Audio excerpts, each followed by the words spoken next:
পরিস্থিতি কিন্তু আস্তে আস্তে পাল্টে যাচ্ছে। আগে মনে হচ্ছিল ইরান বোধহয় এই গেল, শেষ হয়ে গেল। কারণ আমেরিকা এবং ইসরায়েলের যে সামরিক শক্তি, তাদের যেই প্রযুক্তি, যেই ক্ষেপণাস্ত্র, যেই বোমা, টনকে টন বোমা মারতেছে, তাতে ইরান কুলাইতে পারবে না। বড়জোর 2 দিন, 4 দিন, 5 দিন, 7 দিন, এই তো। কিন্তু এখন 17-18 দিনে কিন্তু গড়ায় গেছে।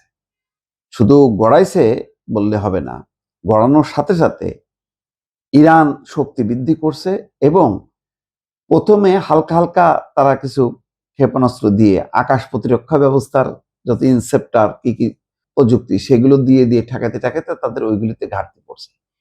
এখন তারা বাড়াইতে বাড়াইতে এমন বেশি শক্তিশালী ক্ষেপণাস্ত্র ছুটছে, রীতিমতো দিশেহারা অবস্থা। আর এরকম পরিস্থিতিতে আমেরিকা ইসরায়েলের পাশে কেউ নেই। হরমুজ প্রণালী রক্ষা করার জন্য বলতেছে অন্যান্য মিত্রদেরকে, ফ্রান্স সহ কয়েকজন বলছে যে আমাদের কোনো দরকার নেই। উল্টা ইতালির একটা দেখলাম যে মধ্যপ্রাচ্যে বোধহয় আমিরাতে ঘাঁটি, সেখানেও যে পড়ছে ক্ষেপণাস্ত্র। এখন কেউ ইরানকে আর ঘাটাতে চায় না। শব্দের চেয়ে 13 গুণ বেশি গতির ক্ষেপণাস্ত্র দিয়ে ইসরায়েলি লক্ষ্যবস্তুতে হামলার দাবি ইরানের। চিন্তা করছেন? তার মানে তাদের সক্ষমতা কোনোভাবেই শেষ হয়নি। এবং আরো খবর আছে, এখন দিন যত যাচ্ছে পরিষ্কার হচ্ছে, চীন এবং রাশিয়া ইরানের পাশে এসে দাঁড়াইছে। প্রথম দিকে হয়তো তারা চিন্তা করছে ইরান পারবে কি পারবে না, খামাখায় আমরা ওখানে যে মানে হাত নষ্ট করে লাভ নেই। কিন্তু ইরান যখন টিকে গেছে তার নিজস্ব এতে, এখন রাশিয়া চীন বলতেছে চালাও। আমেরিকা ইসরায়েল এই যুদ্ধে জয়ী হওয়া মানে ওরা চাপের মধ্যে পড়বে। এখন ওরা তাদের প্রয়োজনে ইরানকে বলতেছে চালায় যাও, আমরা আছি পাশে।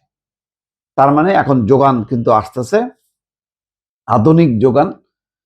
সেই যোগান যে ঠেলে যে পড়তেছে ইসরায়েলে আর মধ্যপ্রাচ্যের আমেরিকার ঘাঁটিগুলোতে, যার কারণে সমস্ত, যেমন দুবাই, কাতার, দোহা বলতেছে কিছু এলাকা খালি করে দিতে। এখন ইরান ডিকটেট করতেছে, আস্তে আস্তে নিয়ন্ত্রণটা নিয়ে নিচ্ছে, আর তারা নিয়ন্ত্রণ হারাচ্ছে। খেয়াল করেন, আইআরজিসি ইসলামী বিপ্লবী গার্ড কোর রোববার ইসরায়েলি লক্ষ্যবস্তুতে সেজিল ক্ষেপণাস্ত্র দিয়ে হামলা চালানোর দাবি করেছে।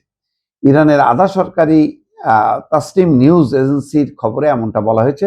তাসনিম নিউজ বলছে, ইরানে গত 28শে ফেব্রুয়ারি যুক্তরাষ্ট্র ইসরায়েলের আগ্রাসন শুরুর পর তেহরান প্রথমবার এই কৌশলগত সলিড ফুয়েল সেজিল ক্ষেপণাস্ত্র ব্যবহার করলো। আল জাজিরার প্রতিবেদনে বলা হয়, এই ক্ষেপণাস্ত্রের আনুমানিক সীমা 2000 থেকে 2500 কিলোমিটার। এর গতি শব্দের চেয়ে 13 গুণ বেশি। দ্য ন্যাশনাল ইন্টারেস্ট ম্যাগাজিনের তথ্য মতে এই ক্ষেপণাস্ত্র অন্যান্য লক্ষ্যবস্তুর পাশাপাশি ভারত মহাসাগর এবং ভূমধ্যসাগরের বিস্তৃত অঞ্চলে আঘাত হানতে সক্ষম। ভারত মহাসাগর এবং ভূমধ্যসাগরের বিস্তৃত অঞ্চলে আঘাত হানতে সক্ষম। খেয়াল করেন, এই যে লন্ডভন্ড করতেছে মধ্যপ্রাচ্যের বিভিন্ন দেশ, মধ্যপ্রাচ্যের কোনো দেশ কিন্তু হামলা চালাচ্ছে না। ইরান বলতেছে আমাদের লক্ষ্য মধ্যপ্রাচ্যের প্রতিবেশী কোনো দেশ না, তারা বন্ধু রাষ্ট্র। কিন্তু আমেরিকার মানে যেখানে যেখানে আছে নাগরিক, তাদের প্রতিষ্ঠান, তাদের ঘাঁটি, সব জায়গায় আমরা হানা দেব। সুতরাং টেকনিক্যালি কিন্তু তারা মানে আটকায় গেছে। এখন সৌদি আরব বা মানে আমিরাত বা কুয়েত, তারা বলতে পারবে না তাদের দেশের বিরুদ্ধে যুদ্ধ হচ্ছে। যদিও ট্রাম্প ওইভাবে পেঁচানোর চেষ্টা করছে যে ওই দেশগুলো যাতে জড়া যায়, কিন্তু তারা নিজেদেরকে রক্ষা করছে। বরং ইরান যে দাবি করছে যে মধ্যপ্রাচ্য থেকে মার্কিন ঘাঁটি গুটায় ফেলো, এর প্রতিবাদ কিন্তু করেনি এইসব দেশগুলো। বরং এই সুযোগে যদি ওই ঘাঁটিগুলি চলে যায় মধ্যপ্রাচ্য থেকে, সেটা ওই দেশগুলো হাঁপ ছেড়ে বাঁচবে। জানি না, হয়তো পরিস্থিতি সেই দিকেই যাচ্ছে। দর্শক।